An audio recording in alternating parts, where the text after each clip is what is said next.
अम्मी ने एक ज़ोरदार चीख मारी और अम्मी जो है वो नीचे बैठ गई। अम्मी से चला तक नहीं गया। अस्सलाम वालेकुम guys, welcome back to a new vlog. उम्मीद करता हूँ कि आप सब लोग बिल्कुल ठीक ठाक होंगे।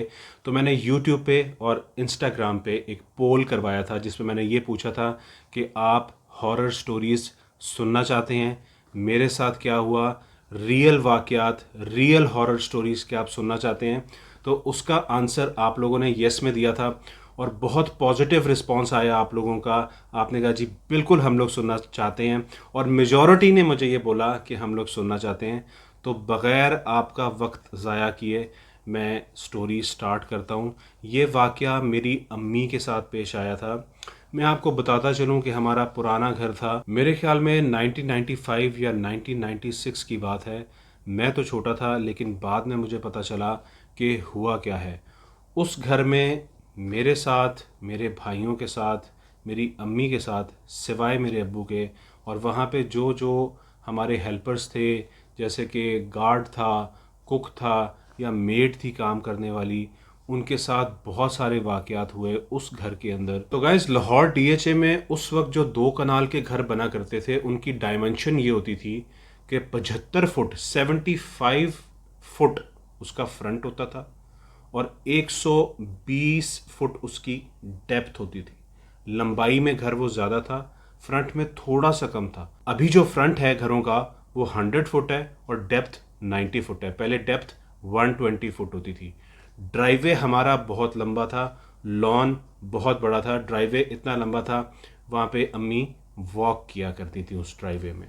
तो अम्मी की डेली रूटीन होती थी कि अम्मी शाम के टाइम वहाँ पे वॉक किया करती थी। सो गाइस, रोज़ की तरह हम लोग अम्मी अब्बू के कमरे में बैठे हुए थे और गप्पे लगा रहे थे। मैं अपना खेल रहा था, भाई अपना खेल रहे थे, अम्मी अब्बू गप्पे लगा रहे थे। हम लोग सब बैठे हुए थे, आम खा रहे थे, मैंगोस वगैरह। और हम लोग आम खा रहे थे, अब्बू अम्मी जो हैं वो चाय पी रहे थे, साथ में बिस्किट।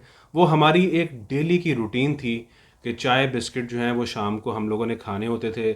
हम लोगों ने कोई भी सीजनल फ्रूट होता था वो अब्बू हम लोगों के लिए ले कर के आते थे और वो हम लोग खाते थे, चाहे सेब हो, चाहे किन्नू हो, माल्टा हो, मौसम्मी हो, कोई भी सीजनल फ्रूट हो वो हम लोग खाया करते थे। तो गाइज़, अम्मी अब्बू ने चाय वगैरह फ़िनिश कर ली, हम लोगों ने फ्रूट वगैरह खा लिए।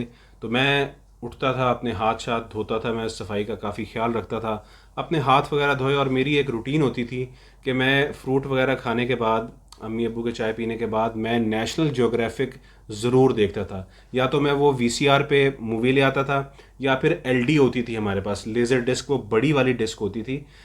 उसके बाद तो फिर डीवीडीज़ आ गई ना, तो एलडी डिस्क होती थी, उस पे लाता था नेशनल ज्योग्राफिक देखने के लिए। इतना मुझे उसका क्रेज़ था। तो गाइज़, मैं वो लगा करके बैठ गया और मगरिब होने वाली थी। अब्बू अपना मगरिब की तैयारी कर रहे थे, अम्मी ने भी मगरिब पढ़नी थी, लेकिन अम्मी मगरिब से थोड़ा सा पहले जो है वो वॉक करने जाती थी बाहर। भाई भी अपने अपने कमरों में चले गए, और जो मेड थी वो भी बर्तन उठा के किचन में रख के वो भी थोड़ा सा रेस्ट करने के लिए अपने क्वार्टर में चली जाती थी। वहाँ पे 2 क्वार्टर्स थे, और जो कुक था वो भी अपने ऊपर वाले क्वार्टर में चला जाता था। तो बाहर उस टाइम पे कोई बंदा मौजूद नहीं होता था। गार्ड भी जो होता था वो बाहर होता था, गेट से बाहर। अम्मी अपनी रूटीन से बाहर निकली हैं, मेन डोर से बाहर निकली हैं, और उन्होंने अपनी वॉक स्टार्ट कर दी है। अम्मी रूटीन में तकरीबन 10 से 15 मिनट वॉक करती थी और उसके बाद मगरिब की अजान हो जाती थी। फिर अम्मी ने मगरिब की नमाज़ पढ़नी होती थी और वो अंदर आके वज़ू करती थी और नमाज़ पढ़ती थी। बस वो सिर्फ 10 से 15 मिनट वॉक करती थी। तबीयत भी अम्मी की उस टाइम कुछ ठीक नहीं थी, इसलिए डॉक्टर ने उनको बोला हुआ था कि आपने 10 से 15 मिनट सिर्फ वॉक करनी है। तो अम्मी वॉक किस तरह से करती थी कि कार पोर्च जहाँ से स्टार्ट होता था वहाँ से स्टार्ट करती थी, और मेन गेट, जो मेन गेट, एंट्रेंस वाला गेट जहाँ से गाड़ी अंदर आती है, वहाँ तक जाती थी। और फिर वहाँ से वापस मुड़ के दोबारा से कार पोर्च का एक शेड था हमारा ऊपर, और वो शेड पूरा कंक्रीट का शेड था। तो उस शेड के नीचे आती थी और फिर वहाँ से दोबारा दरवाजे की तरफ, मेन डोर की तरफ चली जाती थी। तो गाइज, अम्मी ने कुछ 3 से 4 चक्कर लगाए होंगे। जब अम्मी वापस कार पोर्च की तरफ आई हैं और जब वापस मुड़ी अम्मी, तो अम्मी ने देखा कि पूरा ड्राइवे जो है वो खून से भरा हुआ है। इतना मोटा मोटा धब्बा था खून का पूरे ड्राइवे के ऊपर। और ड्राइवे इतना बड़ा था, इतना लंबा था ड्राइवे, कि मतलब 8 10 12 गाड़ियां जो हैं वो ड्राइवे पे खड़ी हो सकती थी। जैसे एक दो एक दो एक दो ऐसे ऐसे करके गाड़ियां खड़ी हो सकती थी। और पूरे ड्राइवे पे खून के धब्बे थे और गेट के ऊपर भी खून के धब्बे थे सारे। अम्मी ने एक ज़ोरदार चीख मारी और अम्मी जो है वो नीचे बैठ गई, अम्मी से चला तक नहीं गया। तो गाइस आप खुद ही सोचिए कि आप एकदम से मुड़ें और आपके सामने खून के धब्बे ही धब्बे हों फ्लोर के ऊपर, तो आपकी क्या हालत होगी। मतलब आप एक पूरा फ्लोर देख रहे हैं। मतलब अब मुझे तो नहीं पता वो कितने फुट लंबा ड्राइवे था। 120 फुट लंबा अगर घर था तो वो तकरीबन कोई 60 फुट लंबा तो ड्राइवे होगा ही होगा। तो अगर 60-65 फुट 60-65 फीट लंबा अगर ड्राइवे था और उस पर खून के धब्बे थे और गेट के ऊपर भी खून के धब्बे थे, तो क्या हालत होगी इंसान की। तो अम्मी ने तो ज़ोरदार चीख मारी और वहीं पे बैठ गई और चीख की आवाज़ इतनी ज़्यादा थी कि अंदर कमरों तक आई। अब्बू उठ के बाहर की तरफ भागे और फिर जो अंदर कुक था और मेड थी वो भी बाहर की तरफ भागे और आके जब देखा तो अम्मी नीचे बैठी हुई थी और खून के धब्बे जो थे वो उस वक्त मौजूद थे। सब ने अपनी आंखों से देखे। मेरे अब्बू इन बातों पे इतना ज़्यादा बिलीव नहीं करते। वो बहुत ज़्यादा पढ़ते हैं, पढ़ाते हैं, नमाज 5 वक्त की पढ़ते हैं। हमने उनको अपनी लाइफ में नमाज कज़ा करते हुए बिल्कुल भी नहीं देखा, कभी भी नहीं देखा। तो मेरे अब्बू ने स्ट्रेट अवे ये बोल दिया कि ये किसी की शरारत है और किसी ने पेंट फेंका है। तो अम्मी उस वक्त तक बहुत स्ट्रेस में आ चुकी थी। अम्मी बार बार यही कह रही थी कि खून है, खून है।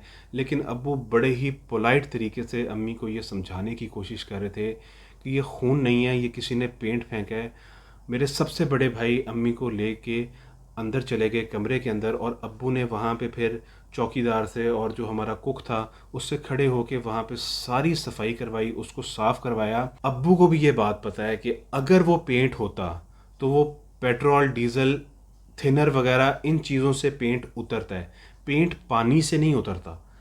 तो पानी से ही वो सारा साफ़ किया गया और सिर्फ पानी से साफ़ करने की वजह से वो सारा उतर गया। और गेट के ऊपर भी जो रेड रेड कलर के डॉट्स थे, धब्बे थे इतने बड़े बड़े, गेट पे भी जब पानी मारा गया तो गेट भी बिल्कुल साफ़ हो गया और सिर्फ पानी से वो साफ़ हुआ।